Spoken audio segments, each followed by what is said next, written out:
Boa noite, meus queridos amigos do Facebook. Muito boa noite, queridos amigos e confrades do Centro Espírita Laços Eternos. De antemão, eu gostaria de agradecer a todos do Laços Eterno pelo convite, a Cirlaine, né? A Luciana, pelo respaldo, pela ajuda, pelo apoio técnico que ela me dá, né? E agradecer a todos vocês que participarão dessa live, dessa palestra, né? Deem os seus comentários, né? Façam perguntas. E, por favor, agora eu necessito de alguma informação com respeito à imagem e ao som. Como está chegando? Então, se tiver alguém já ao vivo comigo, por favor, me dê uma resposta se realmente o som está bom, se a imagem está chegando a contento. Porque daqui a 4 minutos aproximadamente, a gente inicia então a nossa palestra de hoje, né? Como foi combinado, às 20h30 exatamente. O tema, como foi divulgado, é a sabedoria. Que Deus nos abençoe, que a me abençoe também, para que eu tenha o mínimo de sabedoria para passar esse tema, né? Tão interessante e que a gente precisa se ater a ele. Então eu conto com o apoio de vocês, com a informação se está chegando a imagem e o som com perfeição, né? Mais alguns instantes farei uma pequena prece para que em seguida a gente inicie a fala de hoje. Quero mais uma vez agradecer aos Laços Eternos pela confiança, a Cirlaine pelo convite, a Luciana, que tem me ajudado bastante nessas transmissões, a Maria dos Prazeres, grande amiga, enfim, todos os amigos dos Laços Eternos, né? Antônia. Então, estou morrendo de saudade de todos vocês, não vendo a hora de que tudo isso termine, né? Para que a gente possa se abraçar, para que a gente possa se aproximar um do outro, como era outrora. Quantas saudades, né? Então, vamos aguardar alguns instantes apenas para que a gente possa dar início então à nossa palestra. Se tiver então comentários, por favor, me avisem se estiver tudo certo com a imagem e com o som. O Laços Eternos é um centro que eu amo de paixão. Eu gosto muito dos Laços Eternos. Por quê? Foi o primeiro centro espírita que eu adentrei na minha vida, né? Sempre fui, quem me conhece sabe, um católico ortodoxo, praticante mesmo, mas outro dia eu conto, né, a minha história de como foi a minha adesão ao espiritismo. Mas foi um fenômeno maravilhoso que me acometeu, que aconteceu comigo, com a minha história, e eu acabei entrando nos Laços Eternos, buscando respostas. E foi no espiritismo, foi nos Laços Eternos que as respostas começaram a surgir na minha vida. Então eu devo muito a esse centro maravilhoso. Era lá que eu ia estudar, era lá que eu iria desenvolver meus estudos com relação ao espiritismo, mas foi no momento em que eu também descobri um centro aqui próximo da minha casa, kardecista, e que tinha tudo a ver com os Laços Eternos, e aí eu preferi fazer os meus estudos iniciais aqui, pertinho da minha residência, né? Por isso que o meu amor pelos Laços Eternos é muito grande. Toda vez que eu faço palestras nos Laços Eternos presenciais ou online mesmo, eu faço acometido de uma grande emoção. Muita emoção mesmo. É isso. Eu não está dando para ver então os comentários de vocês. Não está dando para ver. Mas eu acredito que esteja tudo bem. Porque, pelo menos aqui na minha máquina, tá tudo perfeito. O vídeo onde aparece a minha imagem. Só queria saber do som, mas eu não estou conseguindo ver as imagens de vocês. Comentários.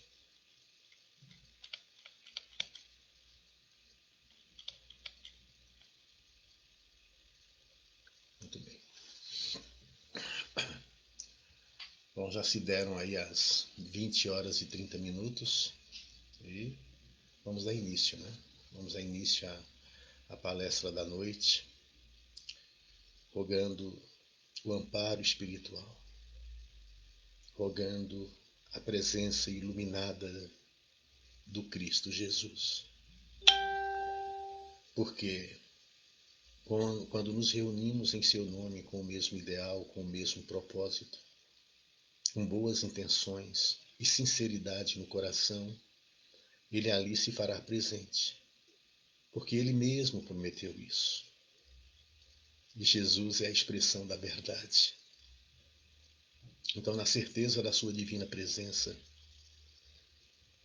envolvidos por essa falange de espíritos amigos e sob as bênçãos de Deus, amparados como estamos, agradecemos a Deus pela oportunidade, pela vida, e agradecemos a Jesus por nos mostrar o caminho, por ser o exemplo a ser seguido e por nos mostrar o caminho que nos conduz a Deus e, consequentemente, a uma felicidade plena. Agradecer aos amigos espirituais pela sustentação e pela abnegação que têm para conosco. Então, com os corações assim, cheios de gratidão e de alegria por esse instante, por esses momentos, pedimos licença ao alto para iniciarmos a palestra de hoje. Queridas irmãs e queridos irmãos de ideal espírita, que Deus, nosso Pai, que é fonte inesgotável de amor e poder, nos abençoe. E que o nosso Mestre Jesus, o benfeitor incomparável de nossas vidas e amigo incondicional de todas as horas, nos envolva com a sua infinita e misericordiosa paz.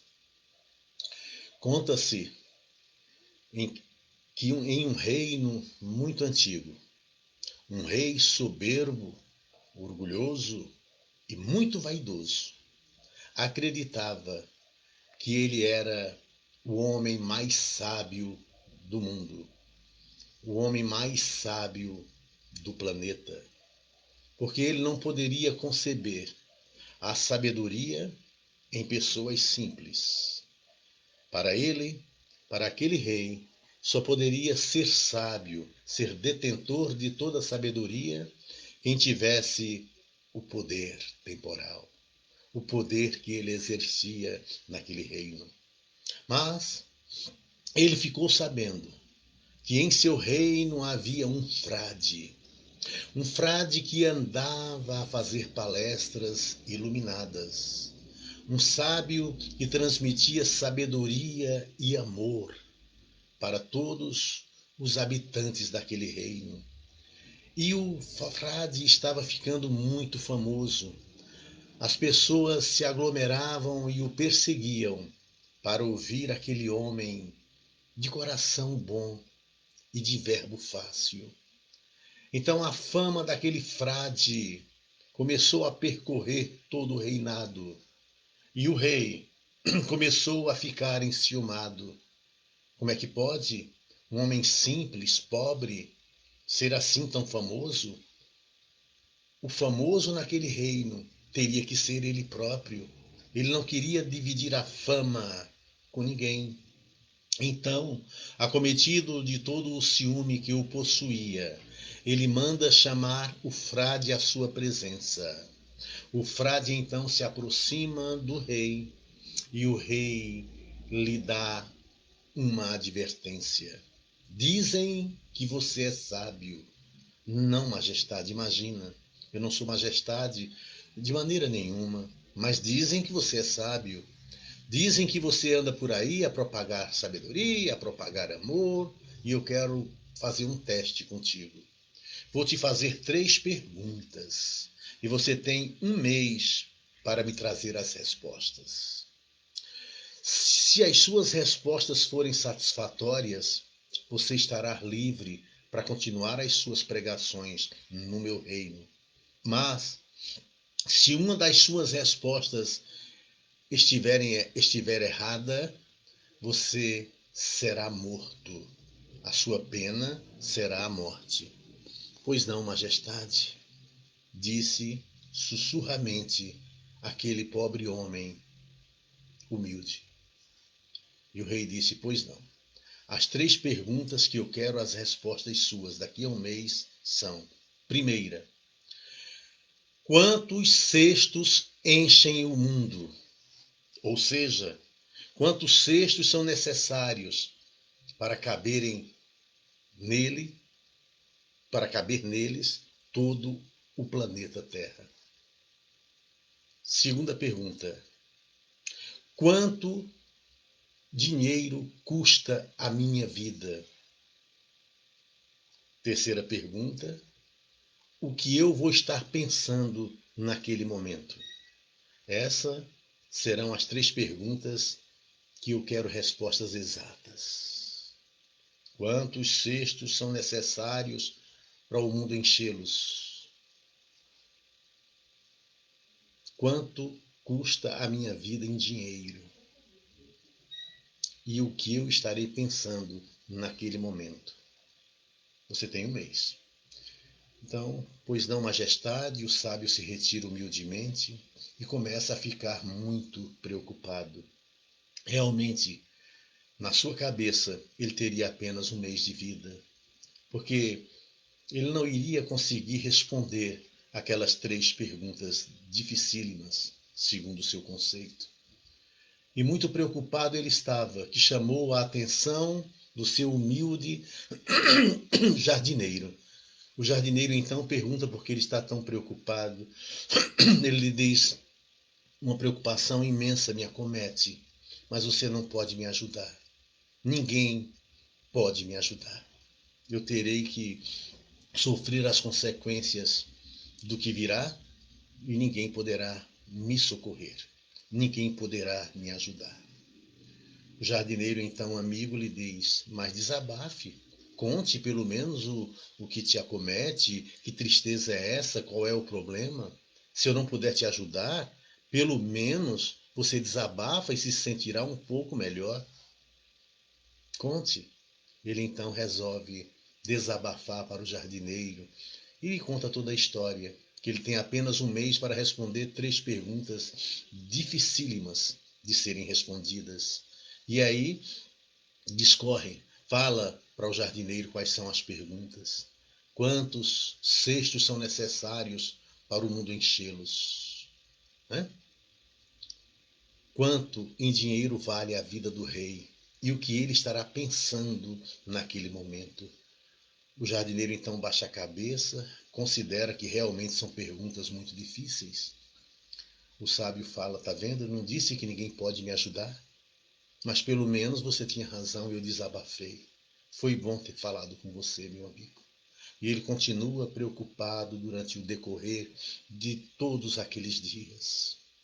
Na véspera, na véspera dele se apresentar diante do rei, ele é visitado pelo jardineiro novamente, que lhe diz: meu amigo, eu tenho as respostas que o rei precisa. Eu vou me apresentar ao rei no seu lugar. Não faça isso. Você irá morrer. Você irá morrer. Mas se eu morrer, disse o jardineiro, farei menos falta que você. A sua vida é muito mais importante que a minha. Então permita que eu vá me apresentar diante do rei no seu lugar. Eu tenho as respostas. E, sabe, irredutível, não teve como o frade dissuadi-lo daquelas ideias. Ele foi. No dia aprazado, no dia seguinte, ele se apresenta diante do rei coberto com um pano, coberto com um grande lençol. Se aproxima do rei e lhe diz: majestade, Permita que eu permaneça desse jeito em respeito ao Senhor. Né? Quem sou eu para me apresentar visivelmente aos seus olhos, Senhor? Então permita-me permanecer desse jeito, o rei então permite. Então os conselheiros estão ali. Então o rei está ali à espera das respostas. E aí lhe faz a primeira pergunta. Como foi combinado, me responda a primeira pergunta. Quantos cestos são necessários para o mundo enchê-los? Quantos cestos são necessários para caber neles o planeta inteiro? E o jardineiro, se fazendo passar pelo frade, diz: Majestade, permite-me responder a sua pergunta. Se o cesto for do tamanho do mundo, basta um cesto. Mas, se o cesto for a metade do mundo, bastam 2 cestos. E assim sucessivamente, até caber neles todo o planeta. Os conselheiros se olham e veem que aquela resposta tem coerência, tem sentido. É a resposta certa. Queira o rei ou não, é a resposta certa. O rei lhe pergunta então, vamos para a segunda pergunta então. Quanto em dinheiro vale a minha vida? Quanto em dinheiro vale a vida do seu rei? E o jardineiro ali, disfarçado de frade, lhe diz: 29 dinheiros. O rei pergunta-lhe: e não é pouco? 29 dinheiro? Valer minha vida? Não, senhor, é o preço justo. Porque se o rei dos reis, que foi Jesus, foi vendido por 30 dinheiros, 29 dinheiros não é pouco, senhor.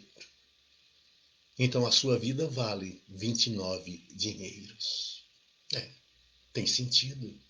Se o rei dos reis, Jesus de Nazaré, foi vendido por 30 dinheiros, 29 dinheiros não é pouco.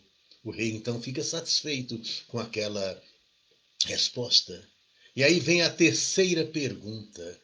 E o rei pergunta-lhe: o que eu estou pensando nesse momento? E o jardineiro, disfarçado de frade, responde: o senhor está pensando que está conversando com o frade. E aí tira o pano do rosto e fala-lhe: mas na verdade está conversando com o seu jardineiro.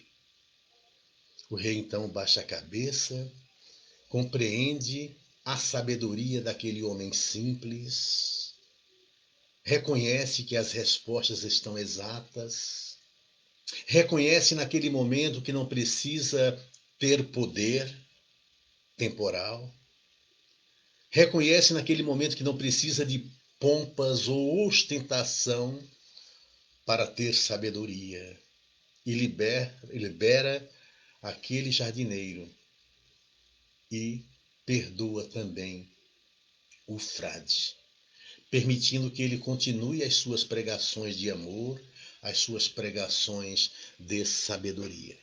Mas o que é sabedoria? Sabedoria é a junção do saber, da inteligência, do intelecto com o amor. Nada mais, nada menos do que isso. O homem alcança a sabedoria quando ele consegue juntar o saber, o conhecimento com o amor. Aí sim ele alcança a sabedoria, porque ele vai saber usar a inteligência. Ele vai saber usar o intelecto, se ele souber dosar tudo isso com doses de amor. Fora disso, ele não alcançará a sabedoria. Porque a sabedoria e o amor são distintos. O saber, o intelecto, o conhecimento e o amor são distintos. O amor sem o conhecimento, ele ficaria ingênuo e vulnerável. Então é importante que o conhecimento esteja junto com o amor.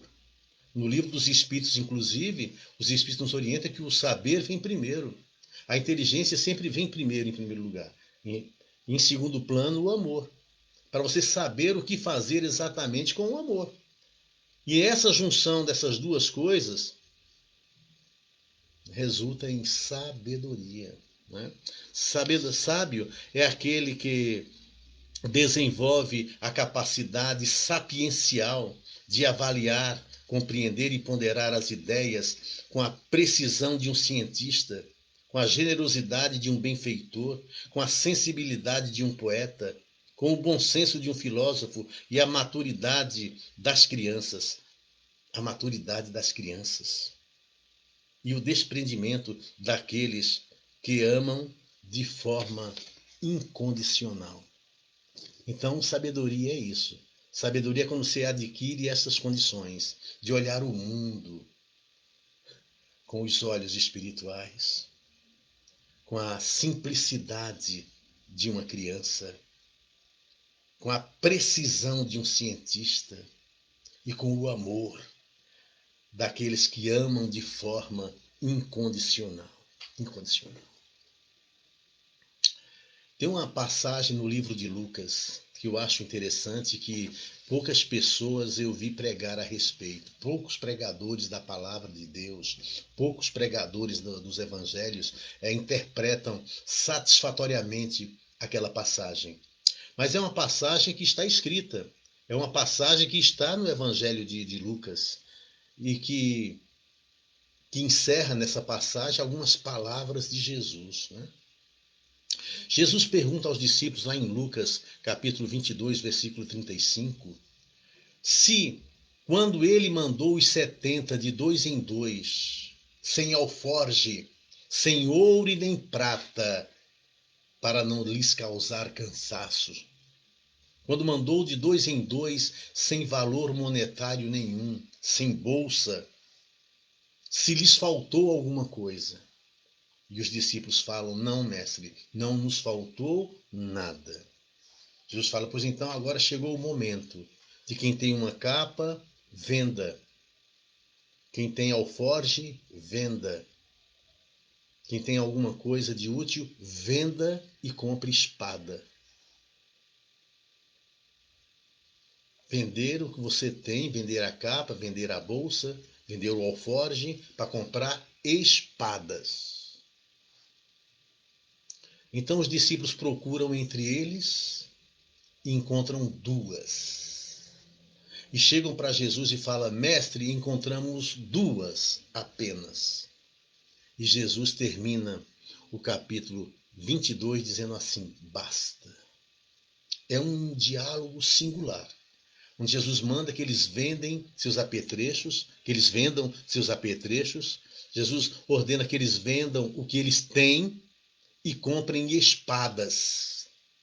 Interessante. Se Jesus é o príncipe da paz, como que Jesus determina e manda que eles comprem espadas? Nunca vi ninguém pregar a esse respeito. Nunca vi.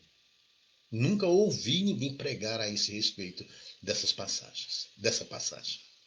Os discípulos então procuram entre eles, encontram duas, chegam para o divino amigo e dizem, Senhor, existem duas, temos duas. E Jesus fala, basta. E se encerra ali a conversa. Interessante, não é? Interessante que o evangelista não dá seguimento ao diálogo, não fala da necessidade daquelas espadas. Por que duas? Porque duas são suficientes? Porque quando eles disseram para o mestre que encontraram duas são suficientes, Jesus fala basta. Vamos interpretar as palavras que não passam de Jesus? As espadas são as duas, a sabedoria e o amor. É a sabedoria e é o amor, as duas espadas que a gente precisa para combater a si mesmo, para nos sairmos vencedores de nós mesmos e nos aproximarmos mais de Deus. A sabedoria e o amor são as duas espadas que precisamos e também as duas asas de que necessitamos para alçar voos de encontro a Deus. Um pássaro não consegue voar com uma asa só. Por isso, Jesus disse que 2 bastavam. Claro que não eram espadas de corte. Claro que não eram espadas físicas de batalhas. É claro que Jesus falava de outra coisa. Agora, quem tem valores, venda e adquira espadas. Senhor, temos 2, então basta. Basta. A sabedoria e o amor são suficientes. O sábio é aquele que olha a vida com os olhos espirituais. O sábio é sempre aquele que olha a vida além das aparências. É preciso ter o conhecimento do bem. A árvore do conhecimento do bem e do mal. Isso é bíblico. Está lá em Gênesis, quando Jesus permite que Adão e Eva comam de todas as frutas do jardim do Éden, mas lhes fala: existe uma árvore no meio do jardim, que é a árvore do conhecimento do bem e do mal. Delas vocês não poderão comer. Interessante, não é? Interpretando essa passagem é exatamente o contrário. Vocês vão ter que comer da árvore do conhecimento do bem e do mal. Porque as escrituras sagradas são assim. Não é na letra que mata, mas no espírito que vivifica. Porque o homem estava acabando de sair, o princípio espiritual estava acabando de sair de um paraíso, de um reino onde eles não sabiam o que era sofrimento, não tinham conhecimento da morte. Né? Os reinos, do reino animal para o vegetal, não existe esse conhecimento da morte, conhecimento de si mesmo, consciência de si próprio. Então é como se vivessem no jardim do Éden mesmo. Mas quando o princípio inteligente adentra no reino hominal, Deus lhe coloca na fronte a razão. Ele passa a ser considerado um animal racional. Né? Era irracional, passou a ser animal racional. E quando ele tem a razão, quando Deus lhe coloca na fronte a razão, que o diferencia dos irmãos inferiores, ele passa a ter conhecimento do bem e do mal. Essa é a linguagem bíblica. É aí que o homem come da árvore do conhecimento do bem e do mal. É aí que Eva come a maçã e dá para o seu companheiro comer. Porque foi induzida pela serpente. E a serpente aí é sinônimo de esperteza, de inteligência, de intelecto.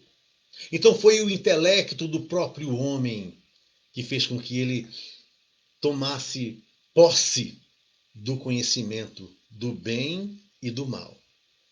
E aí, porque você comeu da árvore do conhecimento do bem e do mal, você vai morrer. São as palavras divinas, são as palavras de Deus. Por que vai morrer? Os animais também não morrem? Morrem, mas não têm consciência disso.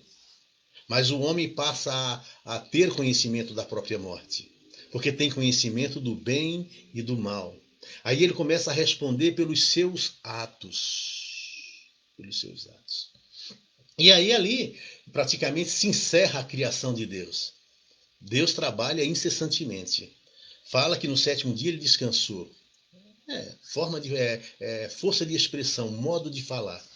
É que com a criação do homem, que é co-criador junto com Deus, o homem começa, em espírito ou em corpo, encarnado ou desencarnado, a trabalhar para o conjunto. É Deus atuando no universo através do homem, encarnado ou desencarnado. Então o homem, que é o ápice da criação divina, ele passa a ser co-criador junto com o Pai. Co-criador. Então não é que Deus descansa, é que agora ele deixa que os seus ministros façam a sua vontade. Deus trabalha incessantemente e eu também, disse-nos Jesus. Então, Deus trabalha através dos espíritos ministros puros do universo, né? Nas leis físicas e morais. É assim que Deus atua no universo. É assim que Deus atua no planeta. Deus ajuda um caído através do homem. Então o homem acaba sendo instrumento do amor de Deus. Instrumentos do amor de Deus. Então Deus quer, deseja que façamos a sua vontade. A Bíblia toda nos ensina a fazer a vontade de Deus em várias passagens. Inclusive no Pai Nosso. Seja feita a tua vontade e não a minha. Assim na terra como no céu. No Getsêmani, Pai, afasta de mim esse cálice, mas seja feita a tua vontade e não a minha. Em outra oportunidade, Jesus diz: nem todos aqueles que clamam Senhor, Senhor será salvo, mas aqueles que fazem a vontade do Pai.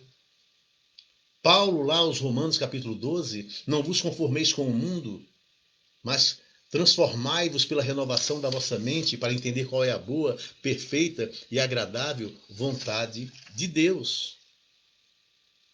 Então, eu vejo em várias partes da Bíblia Sagrada ensinamentos que nos induzem, que nos ensinam a fazermos a vontade de Deus. Quando eu faço a minha vontade, eu faço a vontade do ego, nem sempre dá certo. Mas quando eu amo, eu me pareço com Deus, porque Deus é amor. Então, é nesse sentido que Deus descansa, porque ele chegou no ápice da criação dele, que é o próprio homem. Porém, ele nos criou simples e ignorantes. Simples em moral, não tínhamos moral quase nenhuma desenvolvida, e ignorantes de conhecimento. Né? E aí fomos angariando esses recursos de amor e de sabedoria, de moral e de conhecimento, através de reencarnações sucessivas. Que grande que é Deus! Então não dá para, numa existência só, atingirmos um patamar de sabedoria. Já disse que a sabedoria é a junção do saber com o amor. Fomos criados simples e ignorantes, hoje já não somos mais assim tão simples e ignorantes. Já vivemos num mundo de provas e de expiações, não mais mundos primitivos. Mas temos o saber e temos também uma moral um pouco desenvolvida. É claro que a moral está um pouco a desejar, que o intelecto está muito mais na frente. É um pouco natural isso. Mas não podemos deixar que o intelecto fique muito na frente. Muito na frente. Não, não pode. Por isso que o Espírito da Verdade aparece no Evangelho segundo o Espiritismo, no capítulo 6, dizendo-nos: Espíritas, amai-vos, eis o primeiro mandamento. Instruí-vos, eis o segundo. Por que nessa ordem? Porque a instrução já está a galope na frente. Existe uma tecnologia muito ampla que não se consegue mais frear. É a lei do progresso. Mas o amor e a moral está deixando a desejar. Então está na hora de nos voltarmos um pouco mais para o amor. Por isso, amai-vos, eis o primeiro mandamento, e instruí-vos, eis o segundo. Aí Deus chega no ápice da criação, quando cria o homem. Interessante. Se Deus, na sua última criação bíblica, ele criou o homem? Não. A última criação de Deus foi a mulher. Então, o ápice da criação divina é a mulher. Aí causa ciúme aos homens. Alguns homens, então, ciumentos, começaram a dizer que Deus criou a mulher por último, porque antes ele não ia admitir pitacos, ele não ia admitir palpites. Mas não. Meus amados, Deus criou o homem, dizem alguns sábios. Deus criou o homem e depois pensou e chegou à conclusão que poderia fazer melhor. E fez a mulher. Mas na verdade é que o homem e a mulher foram criados juntos. Ambos formam a mesma carne. Uma saiu do outro, como diz o próprio livro sagrado. Então foi o ápice da criação divina. O intelecto ali, a serpente ali representa o intelecto natural. É Deus nos dotando de razão para sermos detentores do bem e do mal. Por isso, o livro dos Espíritos nos ensina que as leis de Deus estão escritas na consciência do homem, não dos animais, que eles não têm razão, mas na consciência do homem estão grafadas as leis de Deus. E todo homem, por mais simples que ele seja, ele sabe o que é certo e o que é errado. O que é certo é tudo que nos aproxima de Deus. O que é errado, que a teologia até chama de pecado, é o que nos afasta de Deus. Então, todo homem, por mais simples que ele seja, ele sabe disso. Tem um ditado que diz que o homem produz homens, mas a Grécia produziu sábios. Por quê? Porque a Grécia Antiga, muitos anos antes de Jesus, inclusive, era considerado o berço da sabedoria. Tanto é que os 7 homens mais inteligentes da época eram gregos. Eram gregos. Tales de Mileto, é, Pítaco de Mitilene, Cleóbulos, Lindos. Então foram homens muito inteligentes. Os 7 sábios da antiga Grécia foram considerados os 7 homens mais inteligentes do planeta Terra, né? Que se reuniram num templo do oráculo de Delfos para tentarem definir qual seria a frase que colocariam no frontispício, qual seria a frase que colocariam na frente do templo, do oráculo. E depois de algumas horas de reunião, chegaram à conclusão que a frase seria: Homem, conhece-te a ti mesmo e conhecerás o universo e os deuses. E a frase ficou lá no oráculo de Delfos, visitado muitas vezes a partir da infância de Sócrates, visitada por ele mesmo, né? Então, Sócrates usou essa frase para desenvolver sua doutrina, para desenvolver a sua vida, né? A sua missão do homem, conhece-te a ti mesmo. Então, a Grécia sempre foi considerada o berço da sabedoria. Por que sabedoria? Porque aqueles homens conseguiam juntar, unir o saber com o amor ao próximo. Sócrates era assim. Quem estuda a vida de Sócrates percebe o quão bom que ele era, o coração magnânimo que ele tinha e o saber incalculável. Mas mesmo assim tinha a humildade de dizer: a única coisa que eu sei é que nada sei. Então, meus amados, o sábio é aquele que vê além das aparências. O sábio é aquele que vê o mundo do ponto de vista espiritual. Porque aí ele passa a compreender muitas coisas que, se olhar o mundo do ponto de vista físico, ele não vai conseguir. Ele não vai conseguir entender. Vai parecer injustiça. O sábio é aquele que a sua justiça é de equidade, onde a justiça que ele pratica é uma justiça equilibrada, porque é uma justiça com doses de amor. Aí sim. A justiça sem amor, ela é severa, ela é dura, mas a justiça com amor é a justiça ideal, é a justiça que o sábio consegue impor. Antigamente tinha um prefeito em Nova York chamado Lagardia, que ele era muito conhecido pela sua sabedoria. Ele era juiz também. E de vez em quando ele ia até o fórum para julgar pequenos casos. Ele julgava. E aí o fórum se reunia de pessoas para verem, para assistirem Lagardia julgar aqueles casos com tanta sabedoria, com uma visão além do material. Conta-se que um desses julgamentos de Lagardia, ele é apresentado a um homem algemado que foi pego roubando pão para comer. Então, depois de entrevistar o homem, depois de avaliar a situação, a plateia já fica pensando qual será a pena que Lagardia vai dar para esse homem. Inocentá-lo, ele não pode, porque não seria sábio. O homem foi pego roubando um pão para comer, mas foi pego roubando. É uma infração. Então não pode. Então vamos ver qual é a decisão de Lagardia. Então, depois de avaliar a situação, depois de entrevistar aquele homem simples, né, que era a própria imagem da miséria, da fome, do sofrimento, Lagardia fala: você foi considerado culpado por mim. Você foi considerado por mim culpado por ter roubado um pão. a sua pena é uma multa de $100 ou a prisão. É claro que aquele homem simples não tinha $100 para pagar a multa ou a fiança. E a alternativa era a prisão. Então todo mundo em silêncio, quando Lagardia prossegue. E vocês?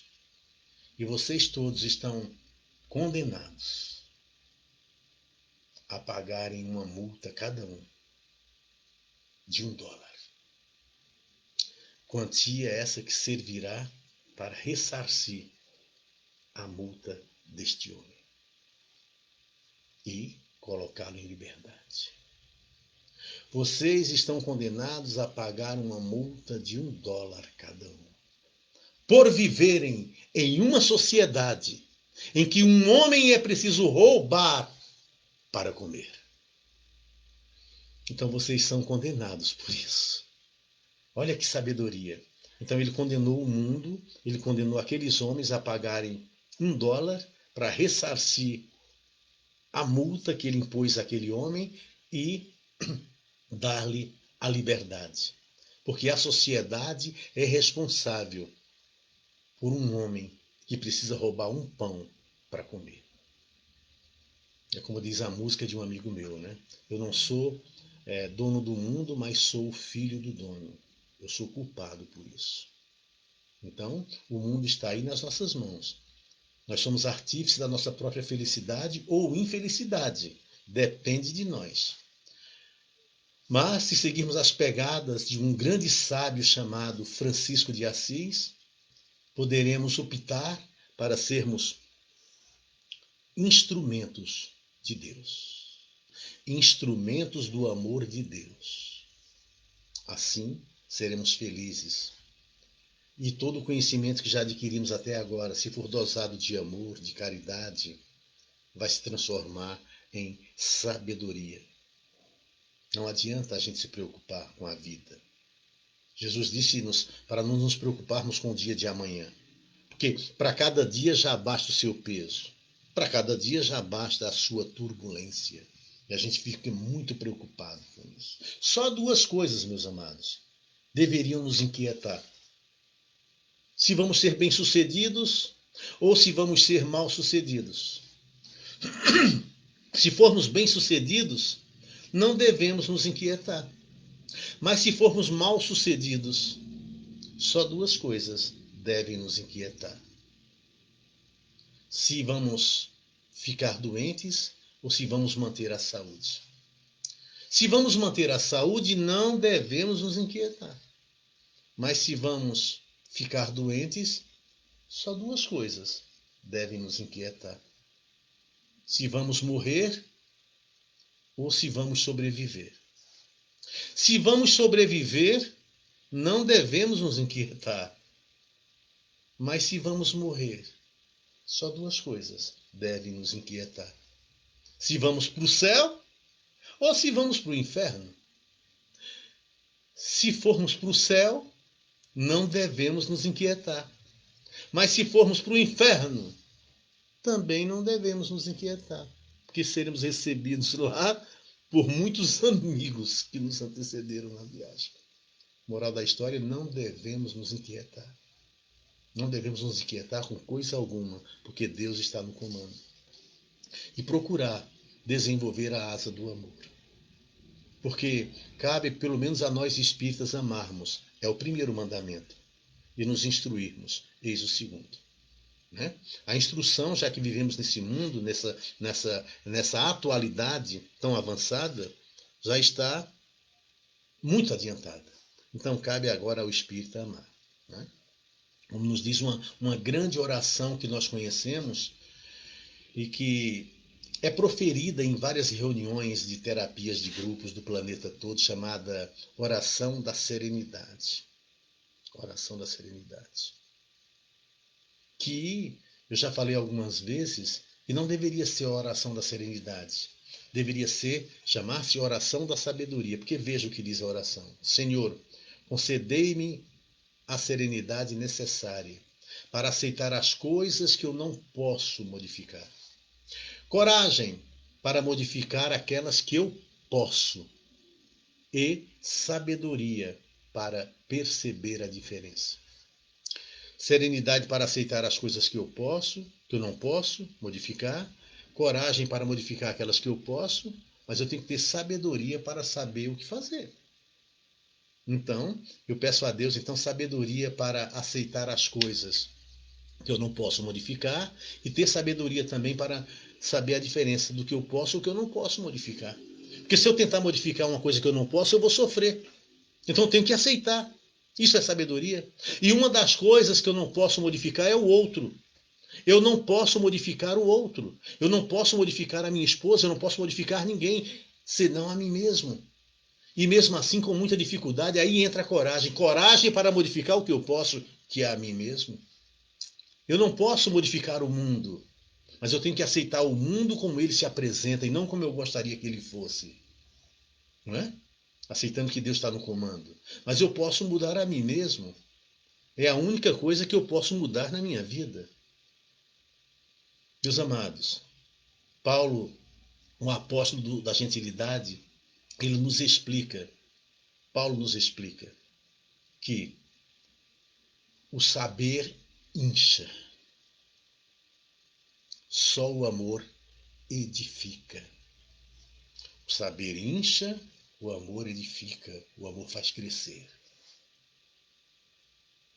Então, não basta somente o saber, porque com o saber exacerbado, eu posso exacerbar o meu orgulho. Eu posso ficar inchado de orgulho, de amor próprio em demasia. Não é? Mas o amor edifica. Então, o saber, junto com o amor, me dá sabedoria de viver. Eu passo a ter sabedoria nas minhas decisões. Eu passo a olhar o mundo com o olhar de uma criança. Como eu disse, com a precisão de um cientista. Com a bondade daqueles que são filantropos, daqueles que amam por amar. Então esse é o objetivo da vida, que a gente alcance a devida sabedoria. Deus não nos criou sábios, mas nos criou simples e ignorantes. Mas essa simplicidade e essa ignorância, a gente vai saindo desse estado e vamos adquirindo moral e saber, moral e inteligência. Vamos juntar as duas coisas para sabermos como usar o amor e como usarmos também a nossa inteligência. Se a gente usar a nossa inteligência com amor, a gente vai saber usar bem a nossa inteligência. Se a gente usar o nosso amor com inteligência, a gente não vai ser vulnerável nem ingênuo e vai saber amar como deve ser amar, como deve se amar. Meus amados, a sabedoria sem amor é fruto silvestre. Aliás, a sabedoria sem amor é flor artificial. É bonita no olhar, mas não tem cheiro. E o amor sem sabedoria é fruto silvestre. Não tem beleza, mas mata a fome. Então o amor está deixando um pouco a desejar na humanidade. Por isso que precisamos nos voltar para essa asa. Por isso que precisamos nos voltar para a condição de amar. E não se preocupem, porque o intelecto continua evoluindo naturalmente. Não tem mais quem segure. Precisamos nos voltar um pouco mais para o amor. Precisamos nos voltar mais para o amor. Porque com o intelecto que já temos, com o saber que já adquirimos, vamos alcançar a sabedoria se estivermos amando, se estivermos desenvolvendo os campos internos do coração, fazendo a palavra que é a semente germinar nele. Aí sim, com um pouco de saber que já temos, vamos angariando sabedoria. Sabedoria. Aquilo que Salomão pediu, quando Deus lhe disse que ele podia pedir o que quisesse, que Deus lhe daria tudo. E Salomão só pediu sabedoria. Só sabedoria. E Deus lhe deu.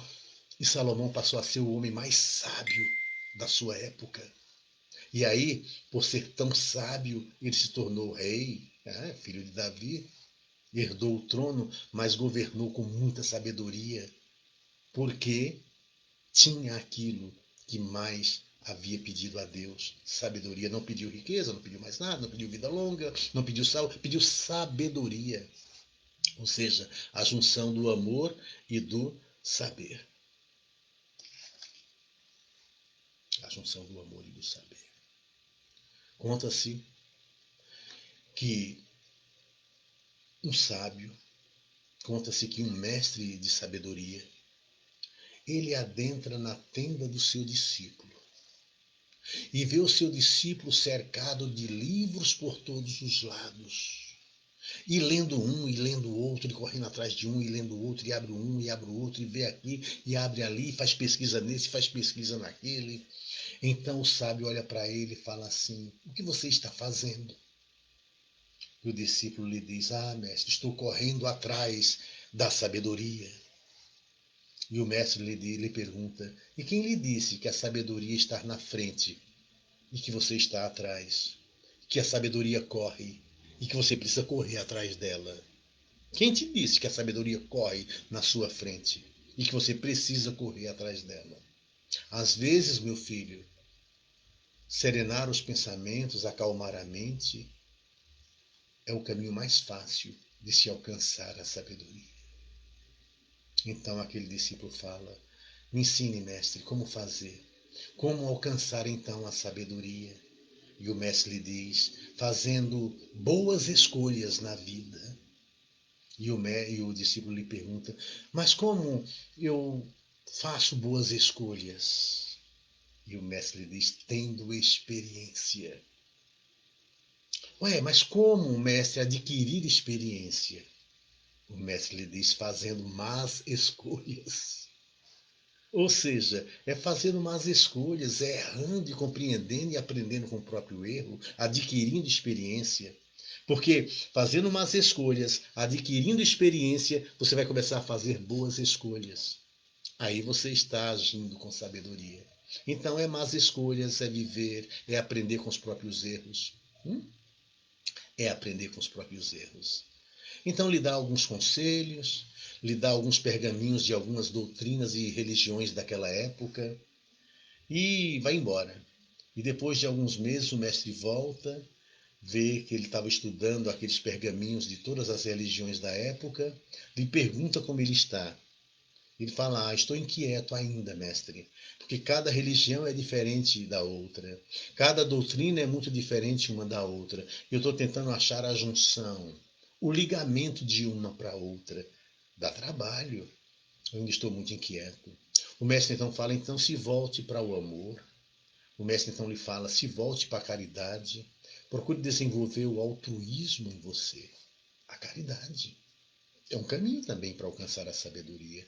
Dá esse conselho e se afasta. Depois de alguns dias volta novamente. E aquele homem está ainda inquieto. Pergunta-lhe o mestre: como você está? Ele fala: estou inquieto. Eu estou lendo os pergaminhos das religiões, estou correndo atrás da caridade, estou fazendo, procurando amar ao semelhante. Estou correndo atrás, mestre, ainda. O mestre fala: se acalme. Se acalme, que às vezes deixar os pensamentos fluírem é um dos caminhos também para se alcançar a sabedoria. E se afasta. E depois de mais alguns dias o mestre retorna e o encontra sem ansiedade. E o encontra sem medo, um semblante de tranquilidade. E o mestre lhe pergunta: e aí, meu filho, como você está? Eu falo: eu estou bem. Eu estou em paz comigo mesmo. Porque deixei que uma chama de amor atuasse no meu ser. E agora eu estou em paz. Os dois não falam mais nada entre eles, porque naquele momento o discípulo havia alcançado a sabedoria. Eu quero agradecer, agradecer a Deus, agradecer a Jesus, à espiritualidade amiga, ao Centro Espírita Laços Eternos por esta oportunidade. E deixar para vocês, como eu tenho deixado sempre, uma pequena despedida escocesa de uma Escócia medieval, camponesa ainda, que eu quero parafrasear, porque eles diziam, quando se despediam das pessoas que eles amavam, eles diziam palavras mais ou menos assim: que o vento sempre assopra em suas costas, te impulsionando avante. Que o vento da felicidade te impulsione nas costas, te assopre nas costas, te impulsionando avante. Que o sol da felicidade brilhe no seu rosto, iluminando seus passos e levando luz e alegria de viver a sua vida, às vezes difícil.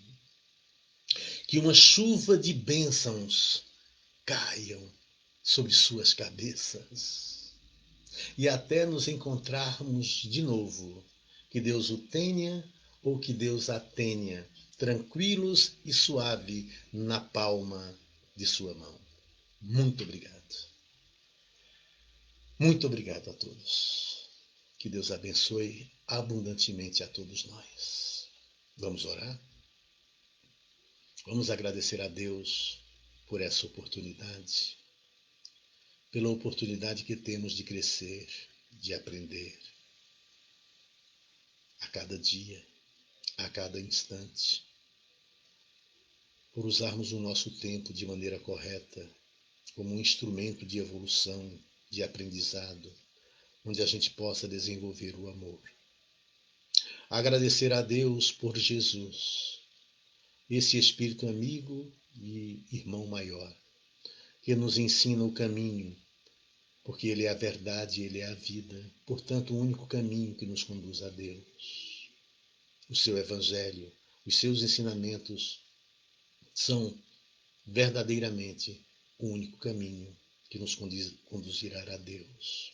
Agradecer à espiritualidade amiga pela sustentação, pelo amparo, pela paciência, pela abnegação que tem para conosco. E para encerrar, quero deixar mais uma vez as palavras do Padre José Silvério Horta, pelas mãos dadivosas de Chico Xavier, quando escreveu o Pai Nosso em verso e em prosa. Pai nosso, que estais nos céus, na luz dos sóis infinitos, Pai de todos os aflitos nesse mundo de escarcéus, santificado, Senhor, seja o teu nome sublime, que em todo o universo exprime concórdia, ternura e amor. Venha ao nosso coração o teu reino de bondade, de paz e de claridade na estrada da redenção. Cumpra-se o seu mandamento que não vacila e não erra, no céu como em toda a terra de luta e de sofrimento. Livra-nos de todo mal, dai-nos o pão no caminho, feito na luz do carinho do pão espiritual. Perdoa-nos, meu Senhor, os débitos tenebrosos de passados escabrosos de iniquidade e de dor.